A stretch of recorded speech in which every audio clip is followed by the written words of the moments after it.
ये दोस्ती हम नहीं तोड़ेंगे, तोड़ेंगे दम मगर तेरा साथ ना छोड़ेंगे। तो कैसे हो आप सभी लोग। आज है हमारे हॉस्टल में फेयरवेल और ज़्यादा कुछ तो करूँगा नहीं, फालतू बातें, और आपको डायरेक्ट दिखाऊंगा फेयरवेल। तो नए हो सब्सक्राइब कर देना, और पुराने हो तो लाइक कमेंट शेयर कर दो अपने दोस्तों को। तो अभी मैं आपको बताऊंगा हमारे हॉस्टल में फेयरवेल कैसा होने वाला है और क्या क्या रहने वाला है। तो चलो, ज़्यादा कुछ फालतू बातें तो करता नहीं, कुछ काम था मेरा, तो कॉलेज से आने में मेरे को थोड़ा लेट हो गया, इसलिए मैं थोड़ा बहुत लिटिल बिट कुछ मिस कर चुका हूँ, पर आगे का आपको मिस नहीं करने दूंगा। तो चलो फटाफट से जल्दी चलते। कार्यक्रम तो चालू हो चुका है, चलो दिखाता हूँ। आधे से ज़्यादा काम हो चुका है यहाँ पे। तो यहाँ पे कार्यक्रम चालू हो चुका है, सभी सीनियर लोग बैठे और चालू है कार्यक्रम। और अभी कुछ भाषण चलेंगे, तो मैं आपको बताता हूँ थोड़े थोड़े क्लिप्स भाषण के, और उसके बाद हम आगे बढ़ेंगे। हॉस्टेलमध्ये अशा अशा सुविधा मिळतात म्हणून म्हणजे फ्री जेवण वगैरे वगैरे नाही का. तिथे मला असं वाटलं का नेक्स्ट टाइम जेव्हा मी इथं शिकण्यासाठी येईन तेव्हा मला सुद्धा असं हॉस्टेल भेटला पाहिजे. हॉस्टेलचा एक्सपिरियन्स मी सुद्धा घेतलो पाहिजे. जिम तो मारतेच, बॉडी तो विसरत राहिली लोक. क्या सरप्राइज का पता है नहीं, पर अच्छा लगा. हॉस्टल में स्टार्टिंग पे आए तो ऐसे लग रहा था कि जैसे ये कहाँ आ गए, ये क्या हो रहा है, ये रूल्स रेगुलेशन कुछ पता ही नहीं था. सीनियर्स है, डर है थोड़ा, कुछ तो है, पर जैसे जैसे समय बीतता गया अभी देखो अभी सीनियर्स जा रहे हैं, अभी अच्छा नहीं लग रहा है. अभी काफी दुख हो रहा है मुझे नहीं, इन सबको. मुझे भी हो रहा है आप सबकी तरह, पर चलो मजा आता है हॉस्टल में, और जाने के बाद दुख तो होगा, लेकिन आज की पार्टी अच्छी होनी चाहिए. करते हैं मजे, चलो ठीक है. Thank you. आपले रवी भाऊ पण मला नेहमी सपोर्ट करत होते.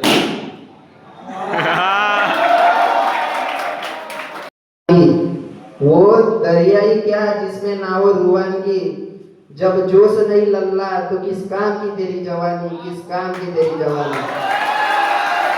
असा एकदम आपण तरुण व्यक्ती आहो, 20-25 वर्षाचे आहो, नाही का, जास्त वर्षाचे कोणी आहे का आपले अमित भाऊच आहे, तर ते 20-25-26 वर्षाचे जाऊ आपण.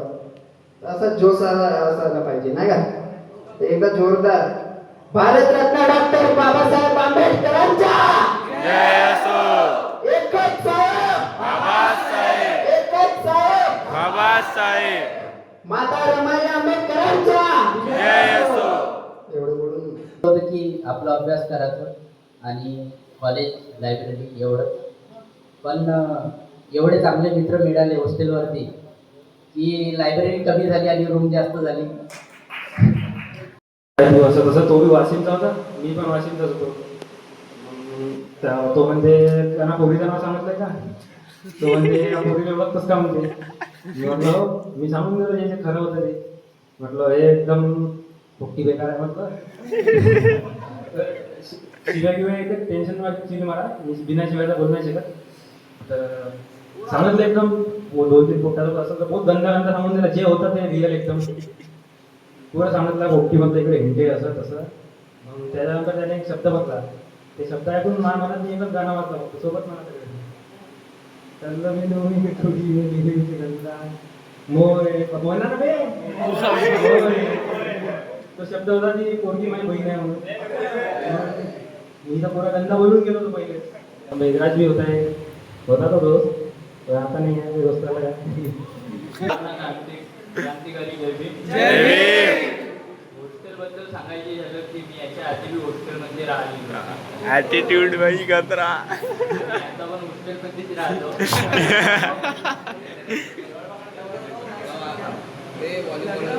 जेव्हा पुराणं हॉस्टेल होतं ते इंट्रोच्या काही सिस्टम आणि जो म्हणजे तहसील लेवलचे असं राहते की तिथे वसतिगृह प्रमुख राहते आणि तो माझ्या मित्र होता.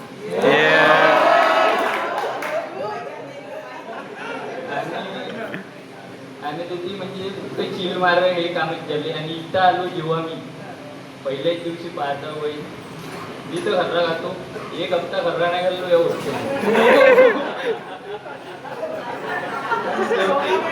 तेव्हा भाजीवाला पाहिजे तर मी भाई ना खर्रा खाऊन राहिला, मग मी काय माझा भाऊ मी काही मी नवे घालून.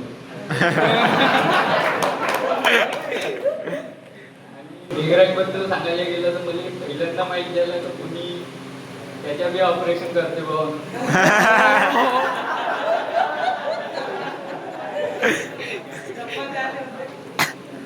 तसे दोघं पोरं आहे खंडारे साहेब आणि त्यांचे बी ऑपरेशन करायचे. जोसेफ भाऊ बी आहे. काय तर करू टाकून डब्बा मी टाकून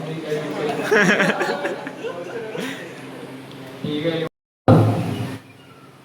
हॉस्टेलच्या या नव्या दुनियेत आपल्या तोऱ्यात वागू लागलो. हॉस्टेलच्या या नव्या दुनियेत आपल्या तोऱ्यात वागू लागलो. इंट्रो होताच दुसऱ्याच दिवशी भाऊ भाऊ म्हणू लागलो. मला खूप राग यायचा जेव्हा माझा इंट्रो घेताना. आता मात्र दुःख होते तुला सोडून जाताना. आता मात्र दुःख होते तुला सोडून जाताना. आम्ही दोघं एकामेकांवर असं म्हणत होतो की शर्ट पॅन्ट सोडा स्वतःच्या चड्ड्या शेअर करत होतो. मला खूप मजा यायची जेव्हा तुझं जेवण हिसकावून खाताना. आता मात्र दुःख होते तुला सोडून जाताना. तुझ्या मनातलं काळं पिवळं मी सगळं जाणत होतो. तुझ्याच जन्मदिनी तुझ्या गाडीवर लाथ मारत होतो. मला खूप मजा यायची तुझी टिंगल घेताना. आता मात्र दुःख होते तुला सोडून जाताना. हिवाळ्यात सकाळ सकाळी जेव्हा आपण हात होतो तुझं गरम गरम पाणी मीच लपून चोरत होतो. मला खूप मजा यायची तुझी चिडचिड बघताना. आता मात्र दुःख होते तुला सोडून जाताना. आता मात्र दुःख होते तुला सोडून जाताना. त्याच्यावर डोळे आणि दातच पांढरे होते, बाकी सर्व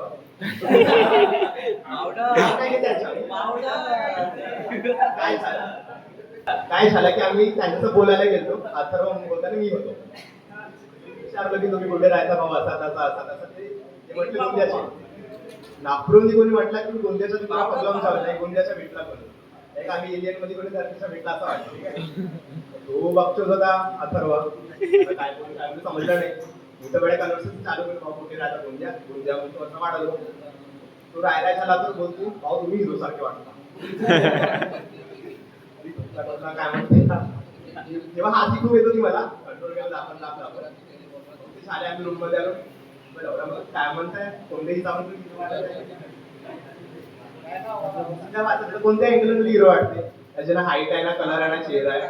तो म्हणते बाकी समजवतो तर काय बोलतो म्हणून दिलं म्हणते तोंडात निघला. म्हणते ट्रेंडिंग वर चालवता इंस्टाग्राम समजून स्टाईल. तो माझे पूर्ण येत होता बरं स्टाईल मध्ये. म्हटलं भाऊ शायरी येते म्हटलं मला. शायरी मध्ये पण स्टाईल मध्ये पण स्टाईल करते असं बॉडी हालत चालवत त्या स्टाईल मध्ये म्हटलं आज कमाईंगा कल बैठके वगैरे पूर्ण असा करायचा.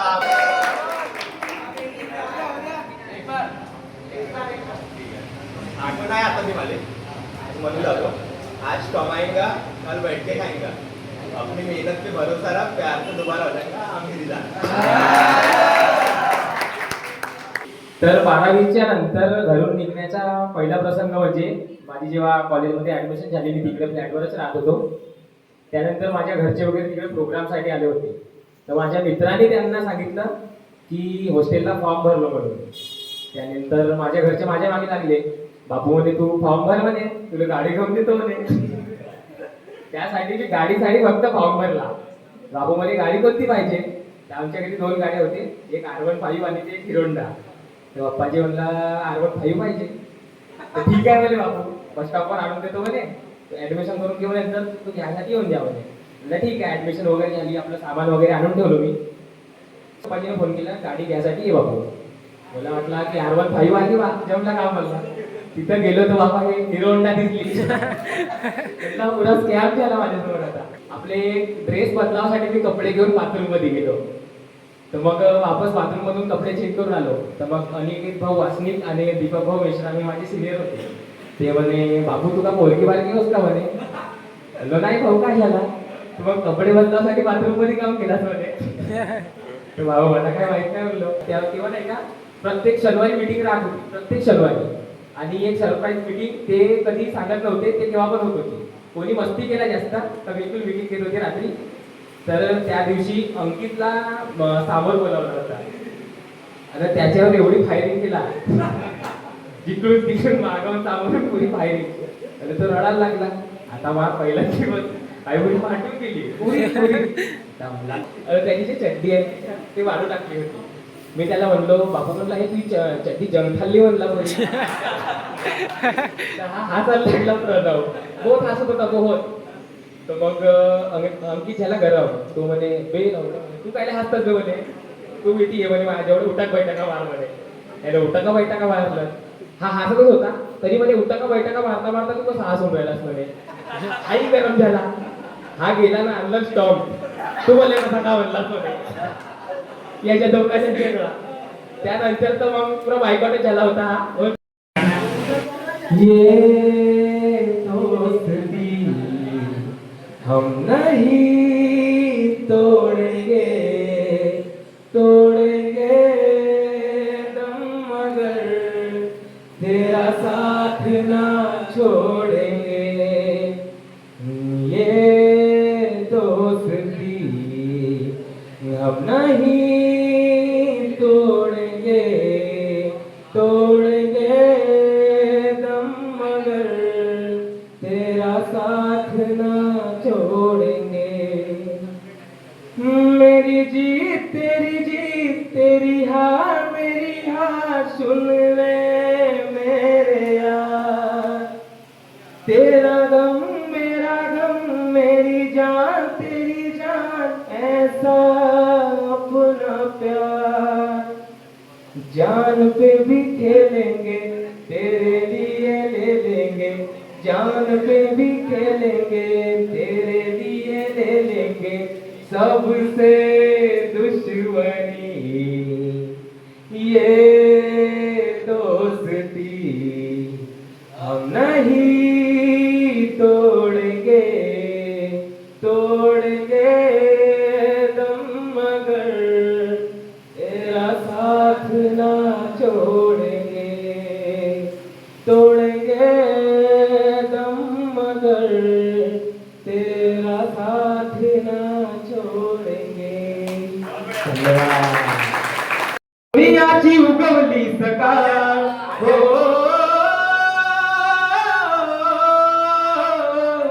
सोनियाची उगवली सकाळ हो सोनियाची उगवली सकाळ जन्मात आले भीमबार हो जन्मात आले भीमबार सोनियाची उगवली सकाळ हो सोनियाची उगवली सकाळ जन्मात आले भीमबार हो जन्मात आले भीमबार धन्यवाद त्यांनी माझ्यासाठी काही शिवा वगैरे दिले असतील ठीक आहे त्यांच्याबद्दल धन्यवाद ठीक आहे पहिले एक ऐकून देणार आहे आणि कोणाला जर या 4 वर्षामध्ये नाही का माझ्या बोलण्याचं जर काही वाईट वाटलं असेल तर बेटा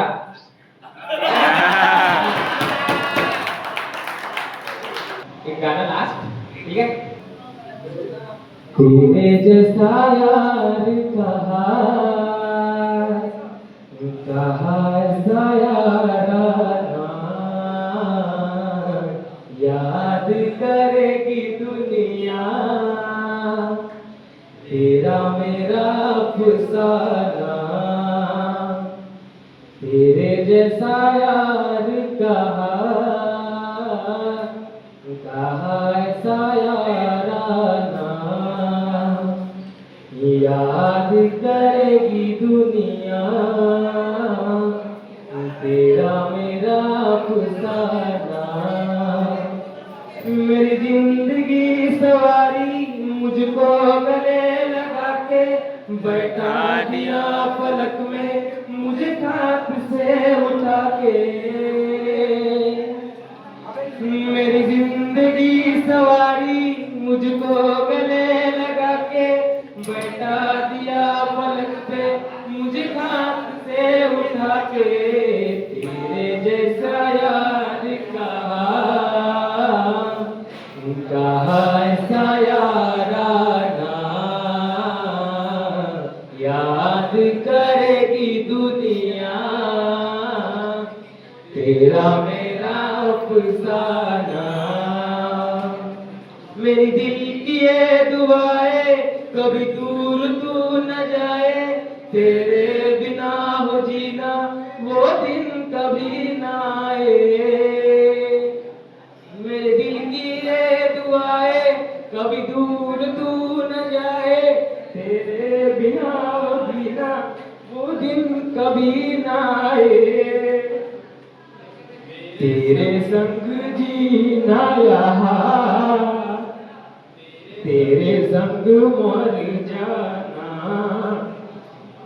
याद करेगी दुनिया तेरा मेरा अफसाना तेरे जैसा यार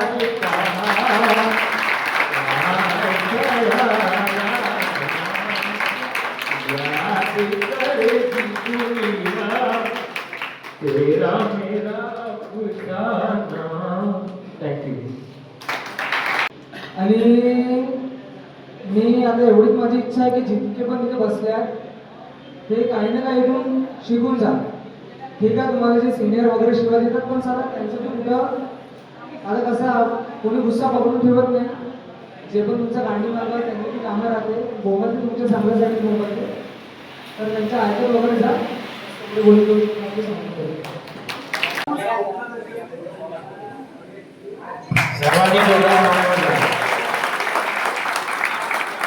फिर टाइम हो जाता तो हम अपने सीनियर्स को दे देते हैं फेयरवेल का गिफ्ट